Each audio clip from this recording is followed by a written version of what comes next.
Hello, everyone, and welcome to another episode of the Monster Report. My name is Nick Adam Poling, and I have got some good friends over in the land of the rising sun itself, Mr. Chris Oglio and crew in Japan. How you doing, guys? Good, very good. All right, awesome. Chris, if you wouldn't mind actually introducing everyone who's in camera there.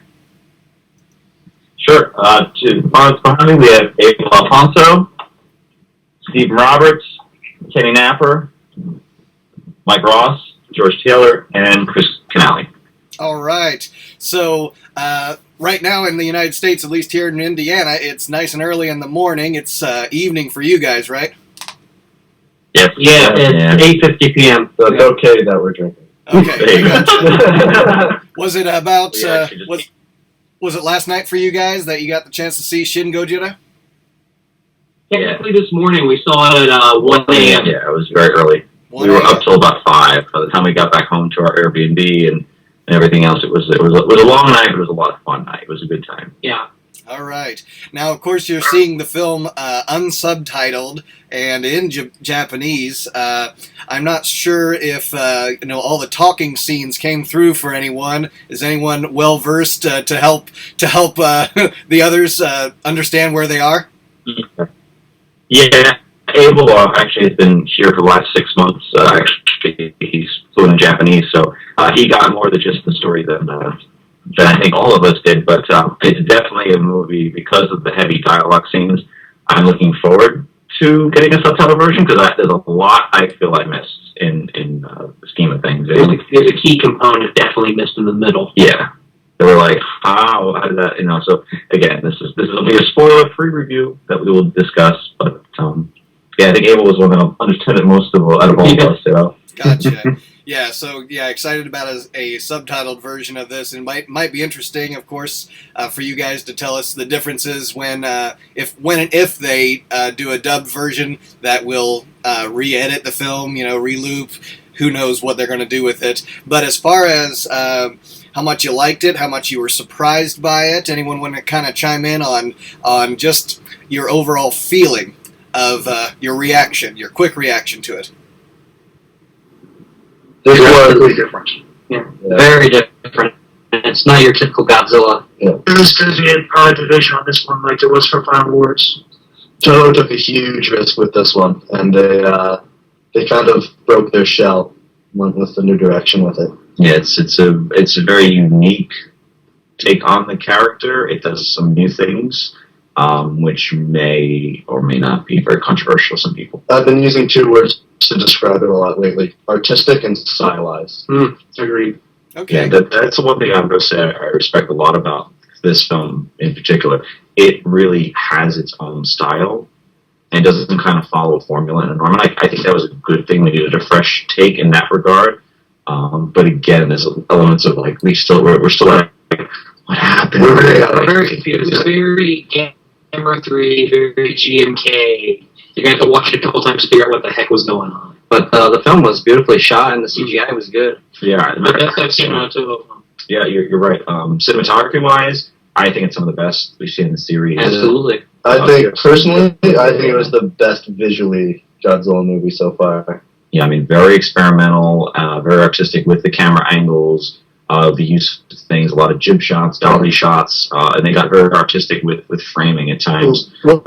What I really appreciated about it was the way they filmed it was every time it was dealing with Godzilla, it was filmed as if there was a cameraman there. So, like, it would be on the ground and the camera pointing up, or on a building. Or the camera on the chopper. There was never like a magic shot where it was just like omnipresent visual. It was, you were there as a bystander the whole time. And it was really interesting that way. Okay, so if you were to describe the overall experience and, of course, our monster action that we got in it, which, I mean, we don't want to go too much into spoilers, obviously, at all. So if you were to describe him in one word, if, to the trailer kind of strikes me as they're trying to create a frightening creature. Would you agree with that, or is there a better adjective to describe it?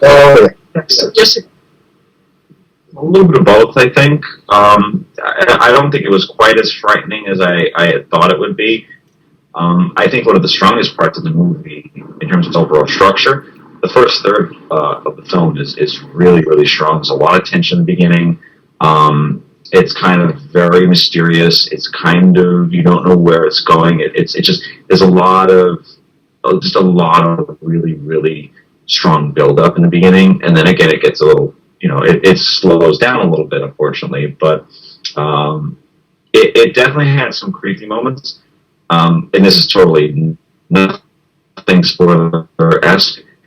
The last shot of the movie is perhaps the most creepiest in the entire film. And the most confusing. Yes. The devastation is off the chain. It's a force of nature. Yeah, it's pretty wild, some of the stuff that we see him do in the movie in terms of, I guess, how wide destructive he is, But it's interesting, too, and again, I'm not going to totally get into it, but he's not...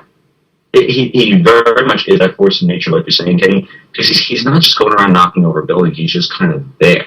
Mm-hmm. It's a different take on the character. He's not purposely destroying. He's like a tornado, and he's just kind of like roaming through. So it's that, again, that threw me a little bit, Okay, and do you kind of find yourself as you're watching it still, even towards the end, regardless of the fact that you don't have subtitles, with some unanswered questions? Don't tell me those questions, but do you still find yourself with some unanswered questions about the creature himself?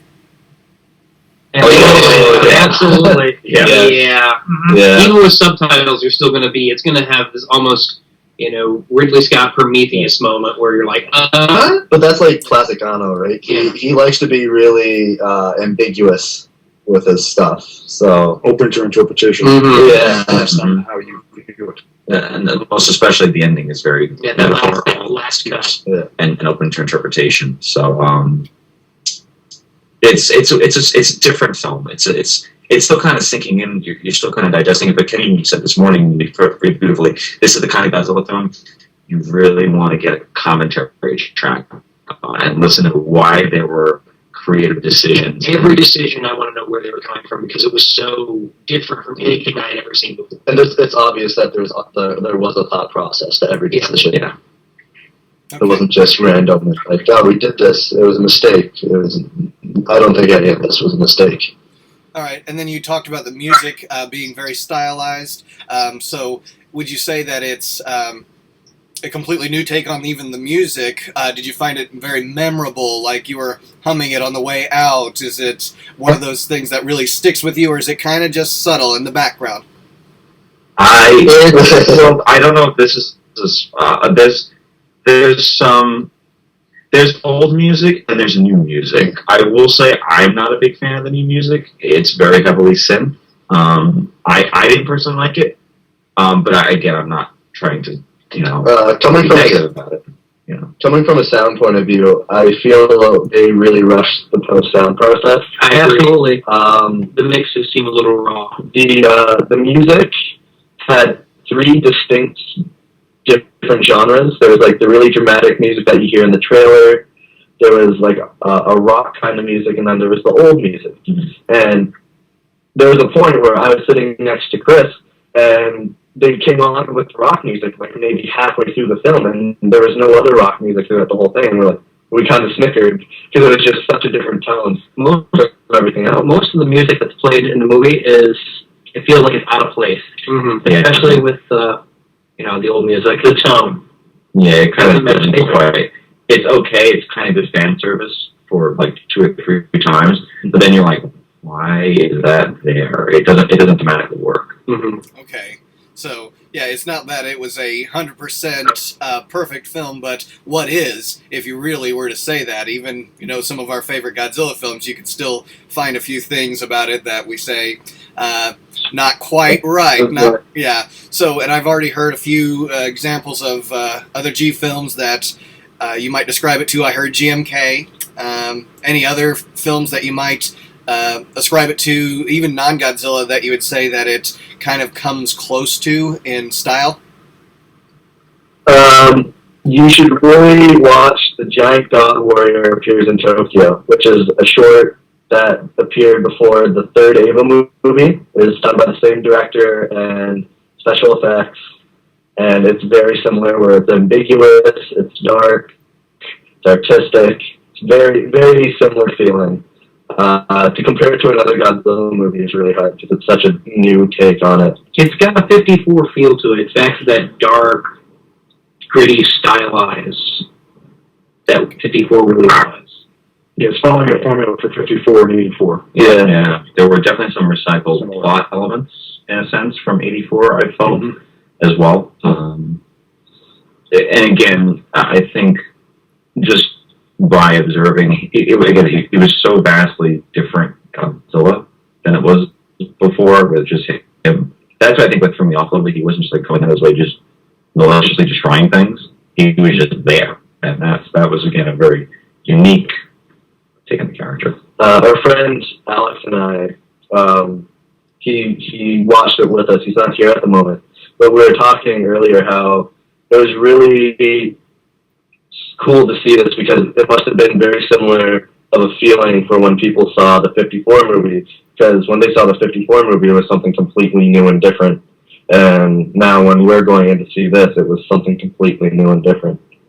Okay, very exciting that that you guys had the chance to be there first to see it, and now it's not over for you because you'll get the experience to see it again in a form that maybe makes sense a little bit more to you. But I'd like to actually switch things over. Maybe Mike or somebody can grab that theater exclusive I saw on Facebook. You got it handy? Absolutely. Yes. They were. I think I got mine. Yeah, I will say we went this morning to get them, and we were able to get them. But we went back tonight, just kind of roam around, just back in the subway. Went to Kaijisakaba for dinner, and turn that off for the boys. There were none left, actually. So at least in the theater by us. So I tend to like it a lot. I think there's a charm to any Bandai figure. So I mean, it's definitely pretty cool. It's translucent red. A little bit of glitter, but not a lot, which is kind of neat, But I will tell you, these were not out at the midnight show that we went to last night. No, they got released this morning. The only thing that we had out last night at our theater, and we were at the main Toho theater we saw it in IMAX at the Godzilla Hotel. But they had nothing out for the programs. They only put the programs out about 20 minutes before the movie started. Yeah. So and we didn't even look at the program until after the movie. Yeah, but that's so cool that you get the chance. Steve actually did go for the lucky recipients in winning the Shiji Sakai Band Presto, which is actually quite a nice figure. We actually had the pleasure on Sunday going to Wonderfest last week, and we actually met Yuji Sakai and got a chance to see it up close in person and got a chance to talk to him. So that was very cool.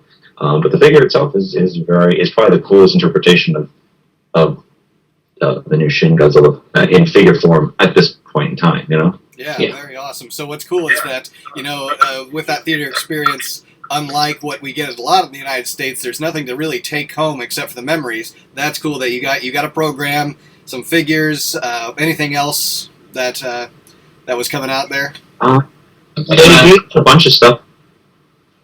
Yeah, it was like this, it was almost like a fan, but not. It was some kind of like, it had the band Presto on it, some kind of Godzilla. Yeah, it was cut in the shape of Godzilla.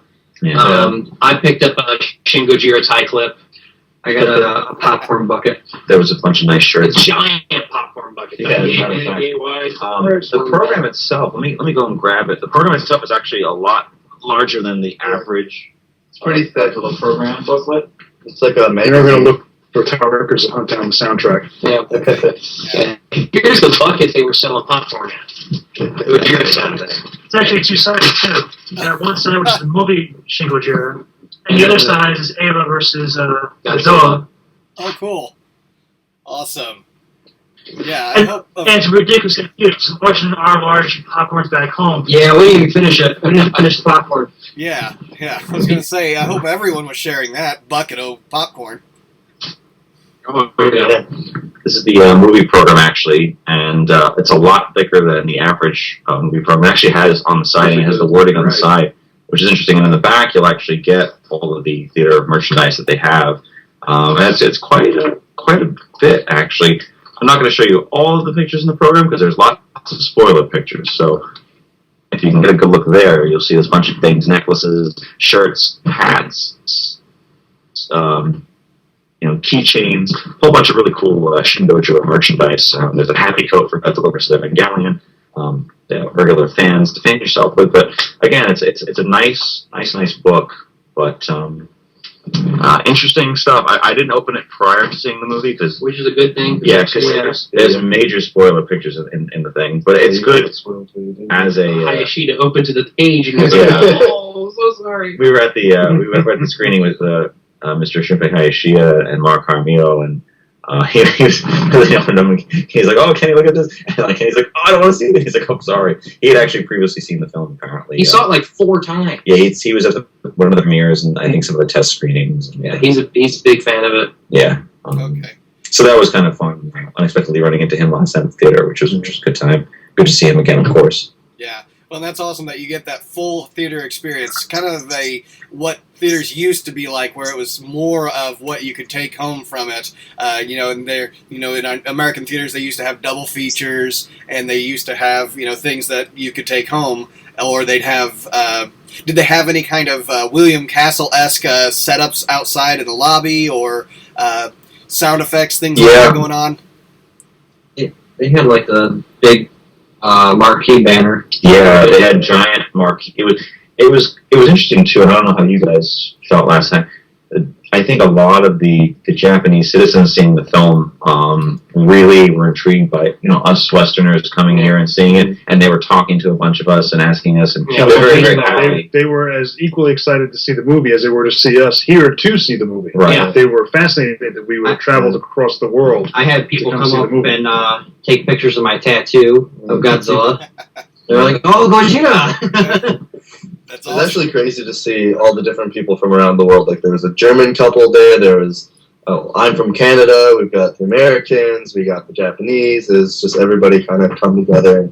It was neat. But it was cool because you walk into the theater at the Hotel Gray Street. That's the place, right? The Hotel Gray Street, which is the Godzilla Hotel. And you walk in, and there's a large shop, tons of different theater merchandise for all the films that are out right now. Whether it's Pokemon, Finding Nemo, or Finding Dory, One Piece. And they had a whole bunch of the Shin-Godzilla stuff, and the big marquee outside the theater, and they kept showing the trailer kind of on a loop. And again, the Shirashi posters are all over the place. You can take one of those as well. It was a neat experience. Inside the hallway, they had the theatrical poster signed by the cast. Yes, that's true. That was right outside of our theater. It was very cool. They're very interactive here with their films versus here, versus in the West. Or, we just had the general, theater standees and stuff like that. There actually was a standee at our theater outside, which was kind of cool. But he's everywhere. I mean, there's advertisements for the film. There's a truck with a giant statue of him rolling around. Yes. You know what? We actually we went to the locations where Shin-Godzilla was filmed. Yep, we did the trailer shots. Right, in the trailer we see him get out with the helicopters, those big huge buildings. Those actually were where we were the other night. We actually had dinner with Shinzo Nakajima, director of Wolfman vs. Godzilla. He actually kind of took us on a tour and showed us where the film, a lot of the battle scenes were taking place. So that was very neat to kind of see. You're on the ground level watching it, and when you're watching it overhead, either you're very low angle or you're looking at it from the top. So it was cool to get that dual perspective. That's very awesome, guys. I think it's awesome that you had this chance, this experience. It's something you'll remember probably forever. I mean, it's just something that's, to have been there, and said that you were there in Japan when it was first coming out. So that is awesome. I don't want to say too much more, so if there's any final thoughts you guys have, keeping with the spoiler-free, and then we'll start bringing it to a close since we've kind of gotten people excited for us to get it over here in the U.S. But final thoughts. Keep in mind, until we get a subtitled movie, everything that we have seen and everything everyone is saying is taken out of context because none of us speak enough Japanese to follow it. Gotcha. Yeah. That's what I want the fandom to remember right now. Right. And there's a lot, there's a tendency for spoilers, and again, leaked images happen, but try not to share, because there are a lot of things that are unpredictable about this film.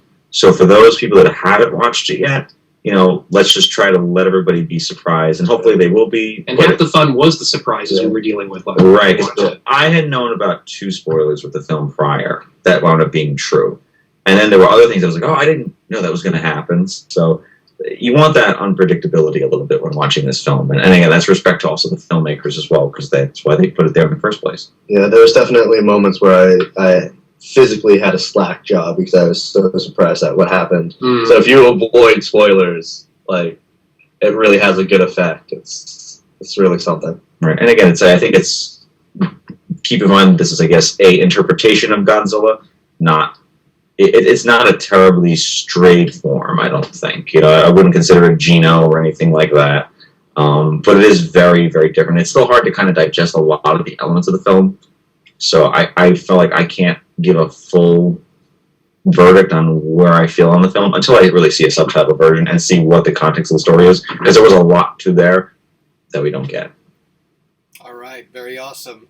Thank you guys so much for taking some time out of your day there and your vacation in Japan to speak with us. And we hope we've got some people excited about it. I know I'm excited to see it when we get it over here in the U.S., whether subtitled, dubbed, whatever version. But thank you so much for sharing, and thank you guys for joining us for another episode of the Monster Report. We'll catch you next time.